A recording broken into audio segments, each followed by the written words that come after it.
você também, como gestor, você como empresa, precisa estar ágil. Pelo menos por enquanto, e a IA não faz tudo sozinho. Não. Ela faz partes, ela te ajuda, te habilita a dar mais velocidade e eficiência naquilo que você, humano, vai fazer. Ela ainda não faz o processo todo. As empresas hoje que saem na frente são aquelas que conseguem unir tecnologia com propósito e com a experiência.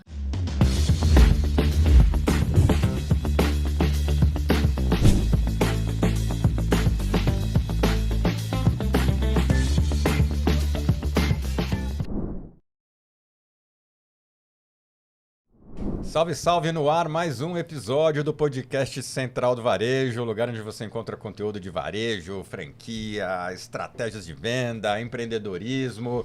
Estou aqui com o Gustavo Chap, meu parceiro aqui, coautor do nosso livro aqui, Neo Varejo. CMO, CEO, você é com a dona da Jet Commerce. E tô com a Luísa Lamarca aqui para falar muito de e-commerce, super especialista em e-commerce, consultora, uma história muito legal no digital. Luísa, obrigado por ter vindo aqui e bater papo com a gente. Imagina, eu que agradeço o convite, meninos. Um prazer estar aqui, uma honra. Acompanho vocês já no canal do YouTube. Eu falei, opa, qualquer dia eu vou estar aí. E aí hoje eu estou aqui com essa honra. Obrigada pelo convite, gente. Começou bem, chama a gente de menino. Meninas, né? Eu pinto a barba para parecer menos Todos menino, nós. mas eu sei como é que é. Luísa, eu queria começar, assim, acho que primeira coisa para a turma que não te conhece, contar um pouquinho dessa sua trajetória, né, no digital, e é muito legal a gente ver mulheres ocupando um espaço muito legal no meio digital, e acho que você é parte dessa frente feminina aí que manda muito bem no e-commerce. Conta um pouquinho da sua trajetória. Bom, a minha trajetória vem pautada em transformação digital de indústrias e varejos nos últimos anos, aí quase 18 anos. E tem alguns cases de sucesso e participei de muitos desafios na área de CRM, na área de mídia, na área de omnichannel, implantação de projeto, escala de projeto, growth. Então, eu tenho aí uma experiência 360 graus no varejo, no e-commerce, no marketing. E tem muita história para contar aí, bastante case bacana. Muito bom, que legal. Chapo, fica à vontade, a hora que você quiser. Eu queria começar entendendo de você, eu tenho visto, e aí me corrija se você entender diferente, eu acho que o pós-pandemia deu um crescimento muito grande no e-commerce e agora as coisas estão meio que se acomodando, né? Eu acho que a gente vive um momento diferente do e-commerce, com o marketplace muito dominante, sobretudo em algumas categorias, com as marcas nativas digitais despontando. Como que você vê o momento do e-commerce hoje? O que você acha que é o que vem daqui para frente? Para colaborar com essa pergunta, o e-commerce hoje vive um momento parecido com o da sociedade, né? Então tem lá, convivem, né? As marcas digitais, as marcas que ainda que são físicas, estão imaturas no varejo, as marcas digitais que estão indo para o varejo físico, as indústrias vendendo diretamente, a informalidade desses marketplaces, principalmente os chineses, e a dominância dos marketplaces no grosso do digital, né? No GMV, tá todo mundo brigando por um pedaço. No final, a gente olha o e-commerce crescendo, mas todo mundo brigando por um pedaço menor, né? É engraçado até, quando você fala, vem me passando um filmezinho assim de história da minha vida, né? Eu comecei lá no... Ridículo falar isso, mas quando tudo era mato, eu tô risada de mim mesmo. Mas nos primórdios lá do e-commerce, lá em 2006 eu já estava trabalhando com e-commerce. E aí o varejo digitalizando, vindo. Depois estagnou um pouco, falei agora amadurecimento. E aí eu peguei a parte da indústria, migrei também para a indústria, para trazer ela para essa transformação digital, a indústria vendendo direto. Agora também estou nessa fase, na verdade, dos marketplaces. E o que eu vejo agora de grande tendência, né? Hoje eu presto muita atenção em 3 pontos, né? A primeira é a gente entender que agora chegou a fase do retail media como grande válvula de monetização do varejo, né? Então, empresas e varejos monetizando com retail media. E isso é uma crescente, porque o público está ali, né? Então, é onde a gente tem que olhar e mirar, e as marcas têm que separar um pedaço do budget de planejamento e enxergar ali como um canal de investimento e de retorno. Então, essa parte de monetização do retail media para grandes varejistas eu acho que é a cerejinha do bolo hoje. Segunda coisa, eu acho que o omnichannel, ele deixa de ser assim... O cliente hoje, ele navega com fluidez do físico para o digital. O omnichannel hoje não é mais, vamos compartilhar estoque e vamos deixar retirar na loja. O Omni vai muito além disso, né? A tarefa, o desafio das marcas, além disso que é o básico, retirar na loja, compartilhar estoque, é deixar o cliente ter fluidez nesse movimento, ter experiências de compra fluidas, boas, com a mesma cultura, com a mesma intensidade em todos os canais, né? Não pode ter, aqui parece que eu estou numa empresa, nesse outro canal parece que eu estou em outra empresa. Então, essa integração, o Omni é muito mais do que só deixar retirar na loja. Mais do que integração de canal, integração de experiência. Né? Não é só tecnologia. A tecnologia faz parte, a tecnologia habilita. Mas a cultura da empresa tem que entender essa fluidez para o cliente poder navegar com tranquilidade nesses canais e ter uma boa experiência. Então, acho que as empresas hoje que saem na frente são aquelas que conseguem unir tecnologia com propósito e com a experiência. Então, se você fizer com eficiência esses três pilares, você sai na frente porque você está entregando um diferencial para o cliente. Porque a gente fala hoje, mas o cliente é fiel, e onde é que está a fidelidade? Já me perguntei algumas vezes, né? Você é fiel, Chape, para alguma marca? Você é fiel? O que é ser fiel? Na verdade, eu acho que a gente é cada vez menos fiel às marcas. É que, na verdade, o cliente está toda hora, como tem muita opção, está toda hora fazendo a balança do custo-benefício, né? Exato. E eu acho que a gente está nesse momento, todo mundo fala muito, né, sobre esse negócio da experiência e tal, mas o que o digital trouxe de aprendizado para todos é que as empresas que mais valem no mundo são as empresas que têm maior base de cliente. E no digital entendem, né? existe essa busca toda hora por cliente novo, né? É diferente do físico, né? O físico tem a parte das promoções, a fidelização do digital ainda é um... Eu vou fazer mídia. O digital, né? Ele proporciona a possibilidade de você quebrar barreiras, né? Então, no físico, você está ali com aquele pessoal da região, ou que tá... O tráfego é diferente. E o digital acaba deixando que as marcas quebrem essas barreiras geográficas mesmo. E aí, essa experiência tem que ser diferenciada, né? Como o Chape falou, todo mundo... Concorrência. Não dá para evitar a concorrência. A concorrência está aí. Eu acho que quem vai se diferenciar consegue lidar com esses três pilares e conhece o cliente. Então, além de conhecer, mas eu conheço meu cliente, eu tenho minha base de dados, eu sei isso. Tá, mas o que efetivamente você faz com isso? Aí é que está a inteligência e a estratégia do negócio. O que você vai fazer com isso? Você sabe que você precisa, você sabe que o seu cliente precisa, a hora que ele precisa, aonde ele está. Tá, mas você está conseguindo entregar isso efetivamente? Mas eu acho que é dentro de um balanço, né? A diferença crassa é assim, a gente que vive nesse universo, a gente impacta o cliente. No físico, o cliente é impactado, né? Ele está passando, o impacto no físico é mais ou menos isso, né? No digital, você tem essa possibilidade de impactar ele em diversos momentos. E aí você tem que impactar certo, porque também está sendo impactado por vários outros. E acho que no fim das contas, não tem muito essa separação, né? Esse impacto que você faz digitalmente, a jornada do físico passa muito pelo digital, né? Poxa, eu fui impactado por um anúncio numa rede social, entrei no site e terminei minha compra na loja. Ou passei na loja, vi alguma coisa, fui pro site e terminei. Mas o que eu percebi essa jornada é fluida. Sim, mas o que eu percebi é assim, a gente olha muita marca, né? A gente falou com algumas hoje. Muita marca querendo se digitalizar. E várias marcas nativas digitais entrando pro físico. O cara do físico, do digital que entra pro físico, a loja dele é muito mais interessante. Eu tô vendo ter uma loja perto da minha, que engraçado. Tem duas lojas pet perto da minha casa. Uma era nativa digital, virou física, e uma não. Essa que não, ela é um galpão, né? Então você entra lá, tem um monte de prateleira, tem uma série de produtos, mais ou menos os mesmos produtos. Bem tradicional. Igual. Aí você vai na outra, ela é menor, mas é muito mais bonitinha. O cliente daqui já tem um benefício ali. Parece que está mais adaptado a esse... Experimentação, experiência. É lógico que não dá para dizer, olha, o cara do físico vai ser sempre sem graça. Lógico que não. É que o varejo físico, essencialmente, ele nasceu do conceito de distribuição. Isso. Ele, Ponto. nos primórdios, né? Aí sim, quando tudo era mato. Poxa, o próprio franchise, ele estava muito associado à capacidade de distribuir um determinado produto numa determinada região. Eu abria um ponto novo de venda para poder atender uma... Então, a concorrência era muito menor, então...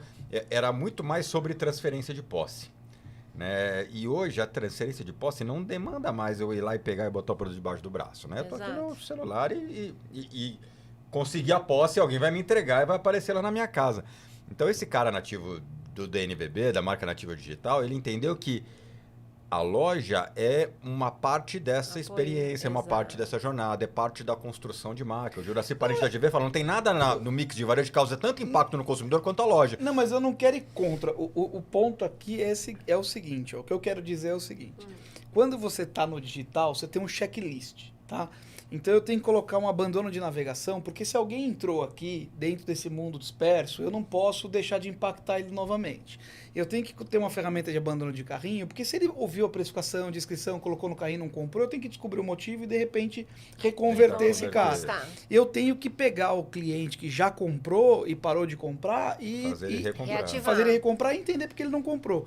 Esse checklist, quando uma marca dessa, estruturada, obviamente, vai para o físico, ele faz no físico. Ah, sim, né? Então você entra lá, a primeira pergunta que eles fazem... acostumado a isso. Eu tenho tal coisa. Eu vou te agregar um produto, um plano de saúde, por exemplo. Um plano de saúde, pet, eu vou te agregar aqui. Se você tem o plano de saúde, você tem desconto nesses determinados produtos.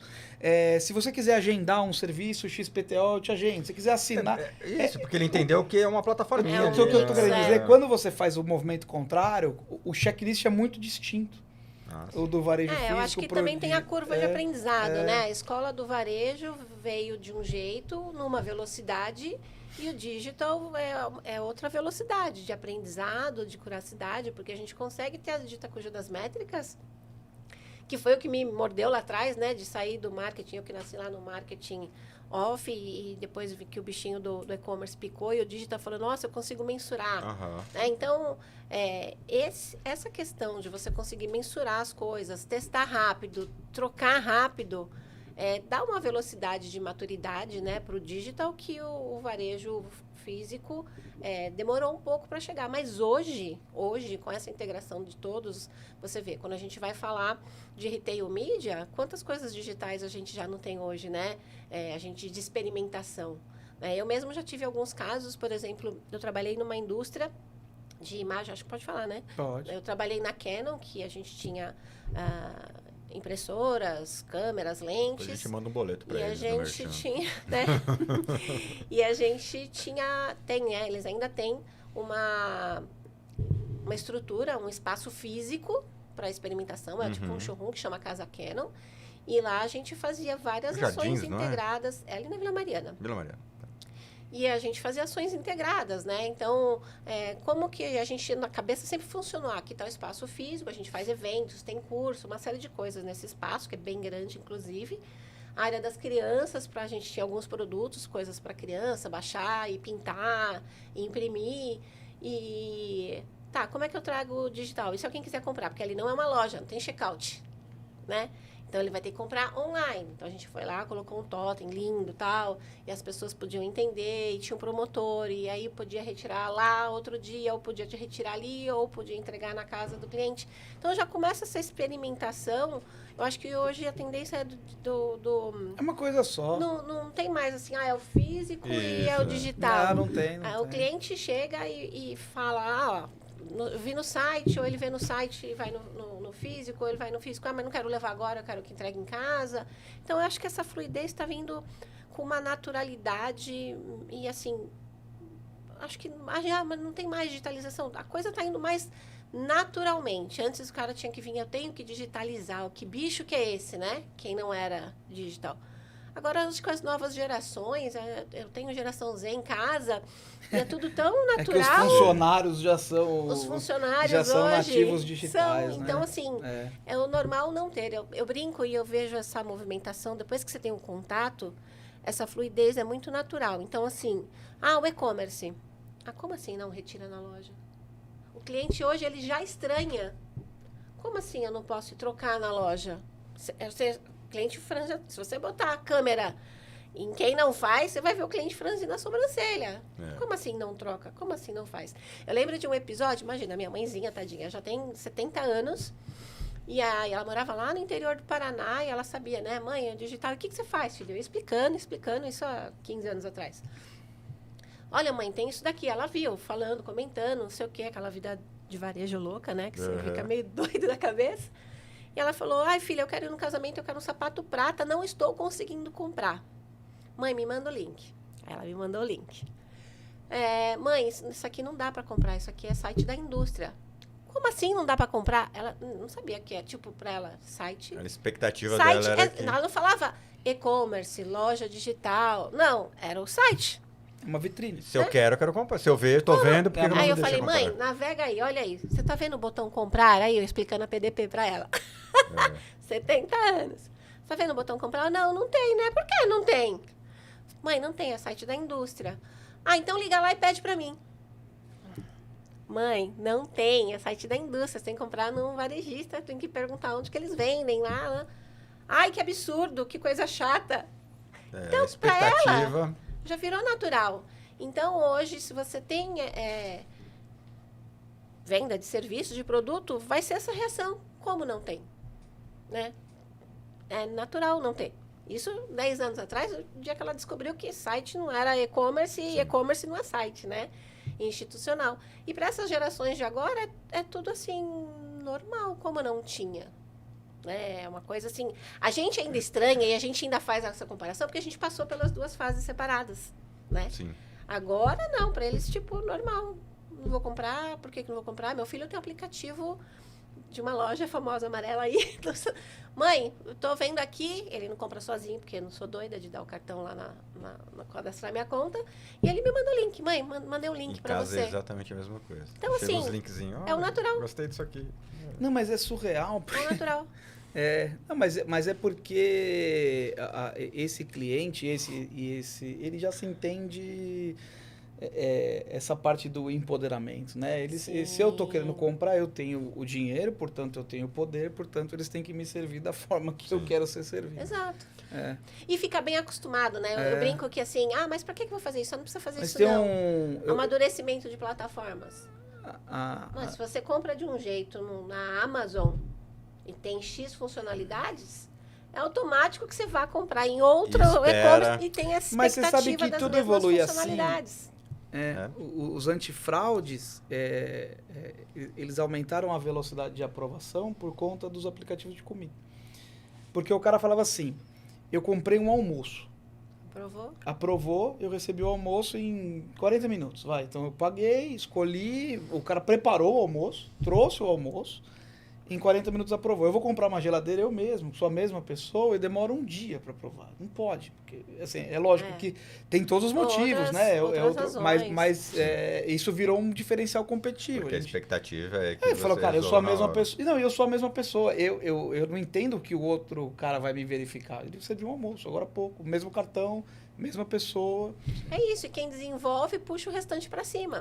Porque o comportamento do consumidor muda de acordo com as experiências que ele vai tendo. Então, prazo de entrega. O cara que inventou, frete grátis. E tem frete grátis aqui. Quem inventou frete grátis, o resto teve que vir também. Quem entregou entrega expressa no mesmo dia, lá tem, aqui também tem que ter.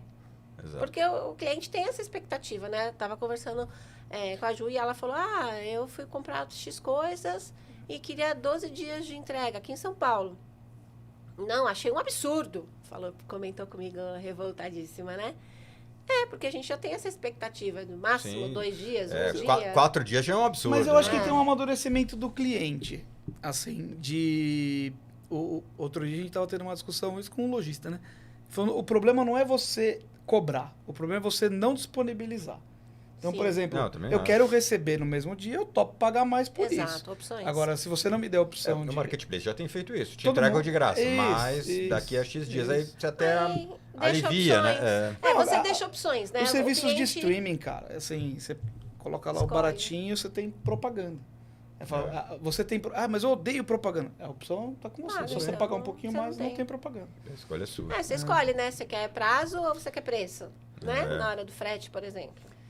Eu sempre conto a história do sapateiro que tinha uma plaquinha. Fazemos serviços de 3 formas: rápido, bem feito Ou- e barato. Escolha 2 opções. É isso mesmo. Se for rápido e barato, não Duas. vai ser bem feito. Se for bem feito e barato, não vai ser Ótimo. rápido. Né?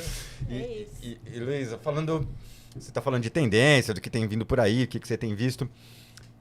Qual que você acha que vai ser o papel da inteligência artificial no e-commerce? Você já tem usado, você já tem visto aplicações? Sim, já tenho visto, usado. Eu acredito que a IA ela vem muito para melhorar e dar diferencial competitivo na personalização. E dados vai permitir isso, né? Então, você tendo dados e organizando seus dados, conhecendo, aplicando IA, você vai conseguir fazer uma personalização fora do comum. E, além disso, saber trabalhar com isso, IA para personalizar e dar eficiência e agilidade em processos, isso vai dar bastante diferencial. Quem conseguir equilibrar tecnologia, usar a seu favor, usar realmente dados e aprimorar, isso vai dar uma escala bem bacana para as empresas que conseguirem utilizar tudo isso. Eu acho que essa leitura de análise de dados e aplicação na frente, no front-end, é o que vai fazer diferença. Mas é engraçado que agora tem uma palavra mandatória, né? Que nem quando você quer ser saudável, você precisa fazer esporte, dormir 8 horas, é dados estruturados. Dados Você vai estruturados. falar assim, eu tenho muitos dados, tá bom, cadê eles? Não Tá, está e estruturado, aí? então não dá para usar. Não, mas acho que o lance de IA é você conseguir pegar dados não estruturados e transformar em Cruzamento dos site. Não, né? isso, Acho que- não, isso sim, mas você precisa estruturar a lógica para apresentar o resultado que você quer. É disso isso que é o dado estruturado, né? Então, por exemplo, eu tenho esse dado aqui, como é que eu vou fazer esse dado cruzar com esse outro dado para apresentar uma terceira via Pra aqui, te dar... entendeu? eu tenho... Dados eu tenho- acionáveis. Eu tenho um cliente hoje lá na consultoria que hoje estou consultora de e-commerce marketing, né, na La Marca Digital. E eu tenho um cliente que ele está usando, testando, na verdade a gente está testando, eu estou testando, eu brinco que eu virei QA de IA para análise de dados. Então a gente plugou os dados, o banco todo, plugou GA4, plugou o banco de dados, plugou o ERP, plugou a plataforma de e-commerce, ele está chupando tudo isso. E aí a gente vai, é super bacana e faço perguntas analíticas e sim, estratégicas. Me traga isso. Em vez de o que eu faço efetivamente, né? Ao invés de um relatório, você de fato... Em vez de vamos contar aqui a verdade, né? Porque eu dei quando a gente vai falar, então faz, mas não falo como, né? A gente faz isso, mas não falo como. Como eu faço? A ferramenta está lá e ela faz essas análises pra gente. Então, em vez de eu puxar vários relatórios do RP, cruzar esses dados na mão, e aí analisar e tirar conclusões, ela já faz isso para mim. Então, eu faço perguntas do tipo... qual é a frequência de compra dos clientes no ano de 2024? Ela vai trazer para mim. Não, traga isso em tabela um por um que eu quero ver. Ela traz. Então, ela Traga dá... isso dos clientes que gastaram mais de R$1.000. Exato. Antes eu tinha que fazer, e ela traz. E aí, o que você... Aí faz coisas mais analíticas, né? Então, eu recebo um relatório semanal que fala, olha, dá uma prestada de atenção no seu ROAS, na campanha X, que está abaixo da média. Ela fala, me avisa no relatório. Porque eu já tenho lá algumas coisas, ela traz, olha, aumentou, você está X% da meta, falta tal coisa. Presta atenção, e é engraçado que no relatório ela traz. Presta atenção em tal ponto. Às vezes ela não analisa sozinha. Porque assim, gente... Pelo menos por enquanto, IA não faz tudo sozinho. Não. Ela faz partes, ela te ajuda, te habilita a dar mais velocidade e eficiência naquilo que você, humano, vai fazer. Ela ainda não faz o processo todo. Então, quando fala assim, a IA vai ajudar em processos... Não, mas eu acho que o processo... Isso, em partes. Não, mas por exemplo, a gente tinha um relatório que foi um relatório difícil de fazer, que era assim. Então, eu olhava lá. Esse grupo de clientes comprava nessa frequência, esse ticket médio nesse período. Isso. Beleza. Agora, esse grupo de clientes não compra mais nessa frequência, nesse Mudou, ticket médio assim, nesse assim, período. assado. A gente fez um cruzamento com o estoque. E falou, esse grupo de clientes comprava esse grupo de produtos e esse grupo de produtos não tem mais. Esse grupo de produtos que está sendo comprado por esses novos clientes continua ativo e esse grupo de produtos está recebendo um incremento mensal de venda. Só que tem um alerta. Se continuar vendendo desse jeito, com a reposição daquele outro jeito, quer dizer, do jeito que está sendo feito, em 3, 4 meses ele vai acabar. Ele vai acabar. Aí, beleza, isso dá um trabalho Fenomenal escuso de fazer. Depois, a gente automatizou com o IA. Aí jogou isso na IA, aí ele faz sozinho. Exato, ele já traz para você Sim. tomar providências. O que eu vou fazer? Quer dizer, aí virou um Vou padrão. mudar? Vou correr atrás desse estoque? Não consigo. Aí você fica só com a parte de decisão de como sanar aquilo, né? E é isso que é o bacana. Assim, é que nem eu faço essa comparação de IA com um avião, né? Não sei, todo mundo acho que já ouviu isso. Falou, cara, o piloto não pilota mais. O piloto, ele tá lá para se dar algum problema. Se for tudo certo, ele vai fazer muito pouco.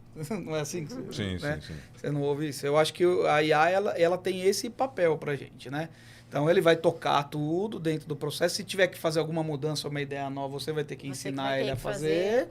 E quando tiver algum problema, você vai tocar. Mas ele é um copiloto. Né? Eu acho que o melhor nome de IA, todos têm nomes bonitos, é o Copilot da Microsoft, porque é isso que ele faz. Exato. É isso que ele faz. Ele não é o piloto, ele é o copiloto. Ele é o copiloto.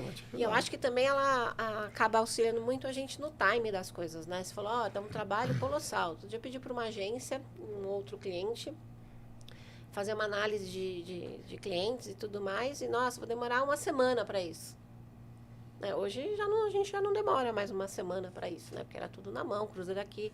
E aí, acho que agilidade pra gente, porque tudo é muito rápido, né? Então, você tem que estar de olho nas coisas. E aí, esse olho, ele tá mais rápido agora com a IA, fazendo as coisas com muito mais agilidade. E, além da IA, você também, como gestor, você como empresa, precisa estar ágil para mudar, né? Então, quando a gente fala, IA, não adianta nada, ela te dá, tá bom, e aí? Você vai conseguir sanar o problema com a agilidade necessária, com a rapidez necessária? Então, outro estoque, né? Tá, mas se você não planejou a compra antes e tudo mais, às vezes você também não vai conseguir achar. Produção, moda, por exemplo, onde a gente está hoje, o cliente é de moda e a produção dele demora 45 dias, 50 para ficar pronta. Puta, não pensei que esse produto ia vender tanto, esse vestido ia vender tanto assim. Não dava nada, porque acontece isso, né? Você faz a produção baseada em estudo, em tendência e o que vai ser.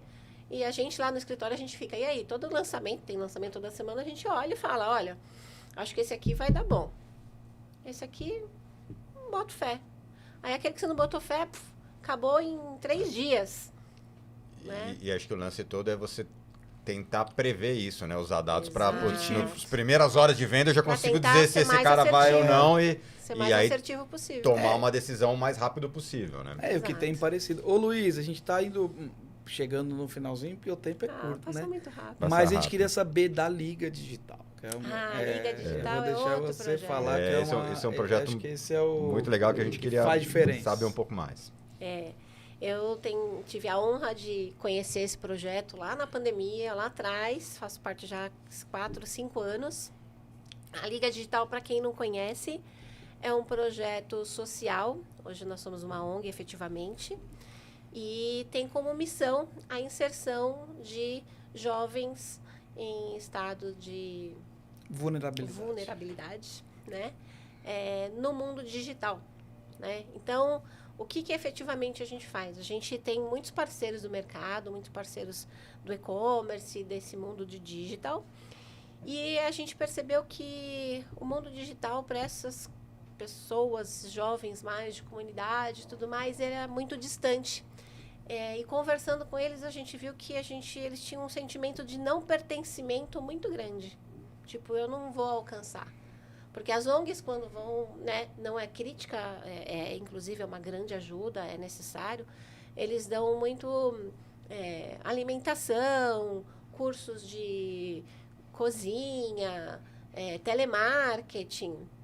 E a gente falou, tá, isso é necessário, todo mundo precisa comer, precisa das coisas básicas, né? Mas esse mundo nosso, digital, a gente não via muito.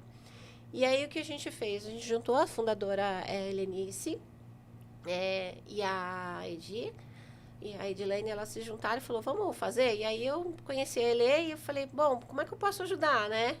E aí, na pandemia, eu fiz várias. Aí, eu ganhei o boné, o crachá de gestora de angariar jovens, na verdade, né? Que legal. De trazer. E aí, elas falaram, Lu, precisamos de mais jovens, como que a gente vai chegar nesses jovens? Então, eu fui para as ONGs que tinham contato com eles para explicar a diferença do nosso projeto. E a gente começou a dar aulas e pegamos nossos contatos, pessoas de mercado, e aí vamos trazer esse pessoal para mostrar que é possível. Então, a gente tem cursos de e-commerce, cursos de marketing digital, de redes sociais especificamente, até cursos de programação. E aí, a gente tem vários parceiros no mercado, a gente já formou mais de 8 mil alunos. Que legal. Nível nacional, a gente tem polo aqui em São Paulo, a gente fecha parcerias. As aulas são presenciais? Tem aula Algumas são presenciais, e algumas são online. O Chap já teve aula, dei aula, aula. também já dei aula. Eu que precisar, legal, estou fazendo. É legal. E é muito bacana você ver o olhinho deles brilhando para eles entenderem o que existe atrás da tela do computador, atrás da tela do celular. Que ser influencer, que é o que eles mais têm contato, é uma profissão. As aulas que eu dei, aí a gente você dá aula também, né? E quando a gente dá aula, a pessoa que está do outro lado, ela é um profissional, né? Sim. Que quer um conhecimento que ele não tem e né, quer entender melhor, ou porque ele vai montar uma iniciativa no mundo que a gente está dando aula, ou porque isso bateu na porta dele, ou porque ele quer evoluir profissionalmente, às vezes não é um dono de uma empresa, não. Ou é alguém que comprou um curso, lá está se capacitando e tal. E quando você olha pra molecada da liga, é diferente, cara. É a oportunidade da vida dele, cara. Ele olha pra você e fala assim, esse cara é a minha esperança, entendeu? É um negócio muito diferente, cara. E muda vidas, né? E é muito profundo. A gente se emociona até quando fala isso, porque a gente tem alguns cases, assim, você não está mudando só a vida dele, você está mudando da família e das próximas gerações. Então, é muito... Até arrepia, né? É profundo isso. Sim, incrível. A gente tem um case, sempre... falo dele porque o Rafael começou, um menino de ouro, morava em 2 cômodos com 11 pessoas e estava precisando de trabalhar urgentemente e estava como guardador de chave num estacionamento. A gente fez o curso, acompanhou e mandou para frente e ele estava trabalhando em agência, fazendo programação. E aí, no final do ano passado, ele encontrou com a gente num evento, foi lá no evento da premiação da Abicom, e a gente estava com o standzinho da Liga lá, porque a gente está sempre puxando parceiros para ajudar. E ele falou, ele me contando isso chorando, né? Ela, você não acredita, Luiz, a Rafael veio aqui e falou, me apresenta uns investidores que eu tô com umas ideias. Ela falou, que é isso? O que tá acontecendo? E ele falou, não, eu quero empreender, tô com umas ideias aí no digital. Olha só. A gente mudou a vida dele, da família, das próximas gerações, né? Ele podia estar lá guardando chave no estacionamento. Incrível. E muitos outros, né? Então, a gente tem casos de pessoas, de jovens que começaram a vender digitalmente os produtos da família, a mãe que faz canecas personalizadas, com aquela cabecinha só ali, e agora está fazendo marketing digital, trabalhando na comunidade, a gente tem muitos projetos. A educação transforma. Fora a indicação que a gente dá de jovens, né? Então, você, parceiro que está aí, tem oportunidade de contrato a jovem aprendiz. Tem um banco de talentos. A gente tem um banco de talentos para indicar. E o que é bacana para o jovem e para o contratante? A gente entrega, apesar de eu ser um jovem, né? Diferente dos outros jovens aprendizes que não passam pela liga, a gente entrega um jovem mais preparado, né? Conhecendo o ecossistema do e-commerce, do marketing digital. E com network, porque ele pode... Eu falo com vários, eles me chamam. A gente acompanha, a gente tá assim, se tiver com dúvida no trabalho, qualquer coisa, você liga pra gente que a gente ajuda, te ensina. Que legal. Vão nos muito eventos bacana. grandes, todos. A gente vai. Nossa, agora no Fórum do E-Commerce Brasil foram quantos? Foram mais de 100, acho que foram 120 jovens. A gente estava até com stand agora, porque a gente tem muito apoio de parceiro. Que legal. E foram mais de 120. Conta com a Central do Varejo. A gente tem boas iniciativas aí. Tem imersão de no varejo, de e-commerce. Vamos botar essa turma para participar com a gente. Com certeza. Muito bom, NRF, muito bom. Legal. Parabéns, Luísa. Quem sabe a Bem gente não bacana. leva um pra Nova York. Quem uma sabe a hora gente leva um dessas. pra Nova Olha York, só, até o arrepiei. PNRF, ó. Aí eu também quero virar aprendiz. Vamos lá. Pra gente terminar, a última, o que você recomendaria para quem tá começando no e-commerce? O que você não pode deixar de olhar? Assim, tem um checklist aqui que a gente olha. Mas tem alguma recomendação mais importante? Eu acho que são Além dois de usar pontos. jet, né? 2 pontos, acho que o primeiro de tudo é planejamento. Pesquise. Pesquise e se planeje. Acho que vale mais a pena você pegar 3 meses, 6 meses, o tempo que for necessário para fazer o melhor planejamento que você possa, para você montar o seu MVP, né, para ver a viabilidade daquilo, para você, com uma trilha, você sabe que caminho você vai seguir. Senão você vai saindo, fazendo, atirando para todos os lados, e aí bate o desespero, e aí a possibilidade de não dar certo é muito grande. Então, planeje, siga aquela trilha que você planejou. E segundo ponto, esteja aberto a ter mudança, flexibilidade, agilidade, porque assim, que a gente vai errar em algum ponto é fatídico, assim. Mas eu acho que o segredo não é não errar, o segredo é, se você errar, corrija a rota rapidamente, esteja atento a isso, para minimizar esses percalços e aprender rápido. Mudando rápido, você consegue muitas vezes fazer a diferença aí na longevidade do seu negócio. Perfeito, muito bom. Tem um negócio assim que tem uma armadilha no digital, que é essa quantidade de ferramentas. E tem muita gente que vai na ferramenta antes de fazer a estratégia, né? E a tecnologia serve a estratégia, não o contrário. Né? Exato, mandou muito bem, Porque assim, às vezes eu brinco, né? Cuidado, porque senão você acaba pagando para vender. É isso aí. Você acaba pagando para vender, porque assim, muitas ferramentas são boas, são interessantes, mas uma tem valor fixo, a outra tem valor percentual. Você tem que estar planejado para saber, e qual que é a minha meta? Aonde eu consigo, até onde eu preciso vender para pagar tudo isso e ainda sobrar? Então, faça essa conta antes, não precisa ser um nenhum consultor de matemática, nada disso, gente. Faz lá no caderno que vai dar certo, né?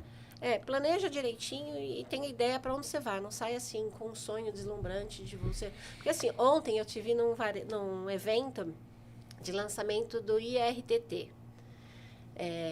O Mastercard juntou com o pessoal lá do Sorrentino e estão fazendo um estudo e está lançando os top 300 do varejo. Sobre vários cortes, tá? Então, qual que tem mais lojas, qual que é faturamento e tudo mais. E aí a gente fica assim, corrige rápido, mas tá. E aí trouxeram dados, números dos big numbers, né? Se fala tudo é bilhão, é milhão. E para muitos desses caras grandes, a conta ainda não está fechando, cara. Não está fechando. Aí eu pensei, ops, escapou o francês.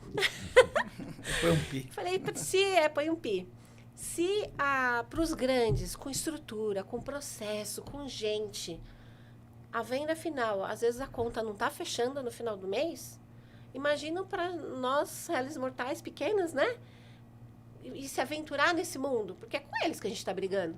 A gente está vendendo, né? Todo mundo no final do dia está vendendo. Tem que ser alguma criativo. Tem que achar o seu caminho. Acho tem que que não ser tem. criativo. Então faz a liçãozinha de casa que a coisa vai bonitinho. Boa. Obrigado, Luísa. Luísa. Foi um prazer. Foi um prazer, gente. E se você quiser aprender com dicas preciosas como as que a Luísa trouxe pra gente, ver histórias empreendedoras, histórias de sucesso, acompanhe os outros episódios do podcast Central do Varejo no Spotify, no YouTube, nos agregadores de podcast.